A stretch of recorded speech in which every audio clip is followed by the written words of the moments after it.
আসসালামু আলাইকুম বন্ধুরা, সবাই কেমন আছো? আশা করি সবাই ভালো আছো। আজকে আমি আবারও চলে আসলাম তোমাদের সামনে আরও একটি নতুন রেসিপি নিয়ে।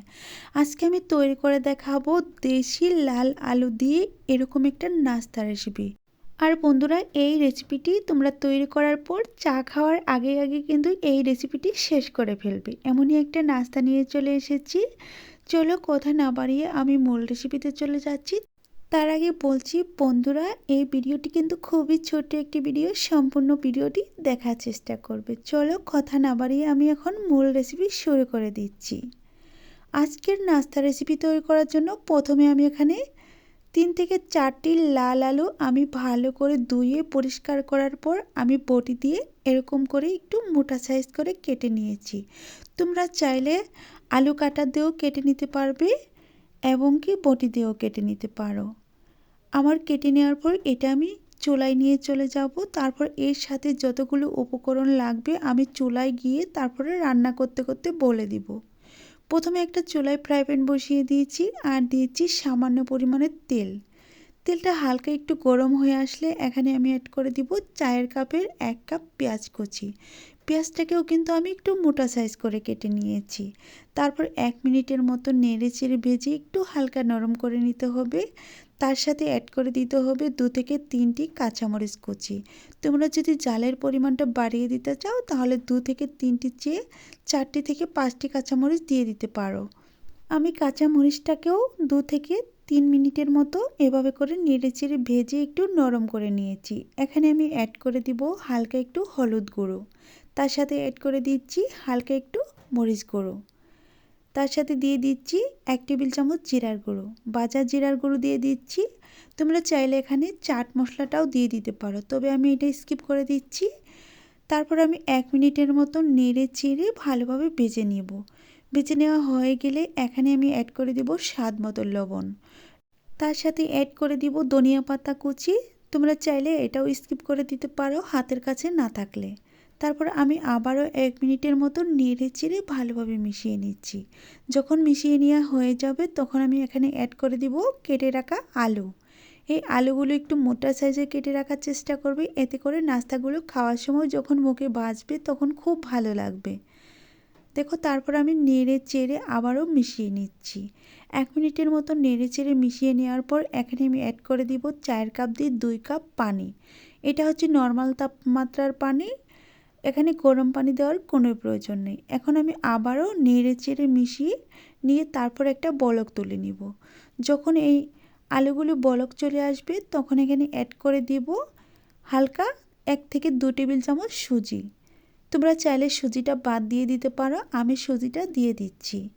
যখন সুজি আর আলুগুলো মিশানো হয়ে যাবে তখন আমি এখানে অ্যাড করে দিব 1 কাপ ময়দা। তোমরা যদি নাস্তাটা কমিয়ে বানাতে চাও তাহলে ময়দা হাফ কাপ দিয়ে দিতে পারো, আমি একটু বাড়িয়ে বানিয়ে নিব তার জন্য 1 কাপ ময়দা দিয়ে দিচ্ছি। এখন আমি ভালোভাবে নেড়ে চেড়ে মিশিয়ে নিচ্ছি যতক্ষণ পর্যন্ত এই ডোটা একটু শুকনো শুকনো না হচ্ছে, সেভাবে মিশিয়ে নিতে হবে।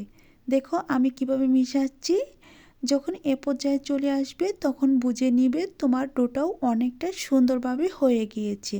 এখন আমি আরও 1 মিনিটের মতো ভেজে নিব। দেখো এখন কিন্তু ফ্রাই প্যানের গা থেকে ছেড়ে এসেছে। এখন আমি এটাকে নামিয়ে ঠান্ডা করে নিয়ে তারপর একটা প্লেটে তুলে ফিরে এসে দেখাচ্ছি, দেখবে কতটা শক্ত হয়ে গেছে। এখন আমি একটা প্লেট নিয়ে নিচ্ছি আর এখানে নিয়ে নিচ্ছি আলুর ডোটা। এখন আমি এটাকে আবারও হাত দিয়ে ভালোভাবে মিশিয়ে নিব। মিশিয়ে নেওয়া হয়ে গেলে এটা আমি তুলে নিব একটা বোর্ডের উপর নাস্তাগুলো রেডি করে নেওয়ার জন্য। দেখো খুব সুন্দর কিন্তু একটা ডো হয়ে গিয়েছে। এখন আমি একটা বোর্ডের উপর তুলে নিচ্ছি নাস্তাগুলো তৈরি করে নেওয়ার জন্য। আর অবশ্যই বোর্ডের গায়ে কিন্তু তেল লাগিয়ে নিতে হবে, এতে করে লেগে যাওয়ার কোনো ভয় থাকবে না। এখন আমি হাত দিয়ে চেপে চেপে স্কোয়ার একটা শেপে রুটির মতো করে নিব। দেখো আমার করে নেওয়া হয়ে গিয়েছে। এখন আমি একটা ছুরির সাহায্যে নাস্তার শেপগুলো দিয়ে দিব। আর তোমরা চাইলে পিৎজা কাটা দিয়েও এই নাস্তাগুলো তৈরি করে নিতে পারো। আমি ছুরি দিয়ে করে নিচ্ছি, এভাবে করে লম্বালম্বি দিয়ে দিচ্ছি, তারপর মাঝ বরাবর দিয়ে দিব। দেওয়ার পর আমি কোনাকুনি একটা শেপ দিয়ে দিব। তোমরা দেখেই বুঝে নিতে পারছো নাস্তাগুলো কতটা সুন্দর হতে চলেছে। এভাবে নাস্তা বানিয়ে ঝটপট করে চায়ের সাথে খেতে পারো, বিকেলে নাস্তা হিসেবে খেতে পারো, বাচ্চাদের টিফিনেও রাখতে পারো। এটা কিন্তু খুবই সহজ পদ্ধতি, নাস্তাগুলো বানিয়ে নেওয়া কোনো রকম ঝামেলা ছাড়াই। এখন আমি মাঝ বরাবর কেটে নিচ্ছি কত সুন্দর একটা শেপ দিয়ে। তোমরা চাইলে এভাবে চারকোনা করেও নাস্তাটা তৈরি করে নিতে পারবে।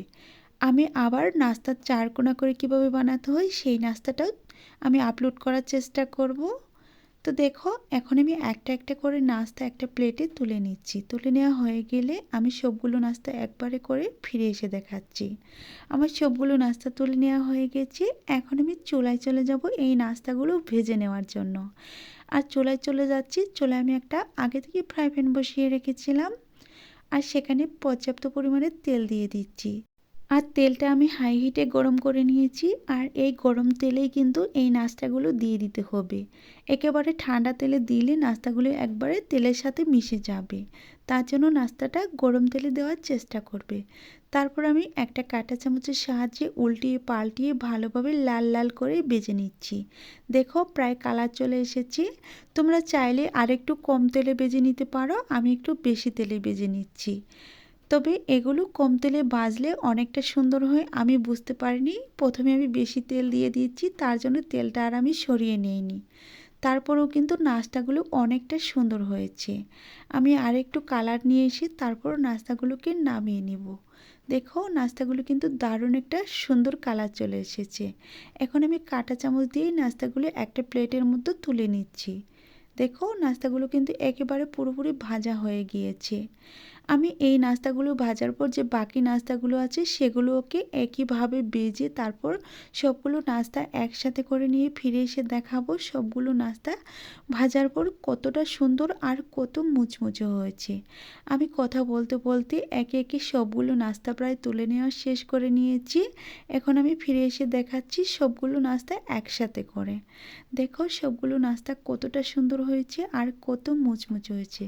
এখন আমি নাস্তাগুলো ভেঙে দেখাবো। যতক্ষণে আমি নাস্তাগুলো ভেঙে দেখাবো ততক্ষণে আমার প্রিয় বন্ধুদের কাছে বলছি, প্লিজ বন্ধুরা, ভিডিওটি ভালো লাগলে চ্যানেলটি সাবস্ক্রাইব করে রেখো আর পাশে থাকা বেল বাটনটি অন করে দিও আমার চ্যানেলে ভিডিও সবার আগে পাওয়ার জন্য। আর যদি কোনো নতুন বন্ধু এসে থাকো তাহলে প্লিজ বন্ধুরা, আমার বন্ধু হয়ে যাওয়ার জন্য তোমাদের কাছে ছোট্ট একটি অনুরোধ থাকলো। দেখো, এখন আমি একটা নাস্তা কিন্তু ভেঙে দেখাবো ভেতরটা কেমন হয়েছে। একবারে ফুলকো ফুলকো আর মুচমুচে এই নাস্তা কিন্তু চায়ের সাথে একেবারে জমে যাবে। বন্ধুরা, তোমাদের কাছে আরও ছোট্ট একটি অনুরোধ রইল, ভালো লাগলে একটা লাইক দিয়ে অবশ্যই আমাকে সাপোর্ট করার চেষ্টা করবে। এখন আমার বিদায় নেওয়ার পালা। ভালো থাকবে, সুস্থ থাকবে।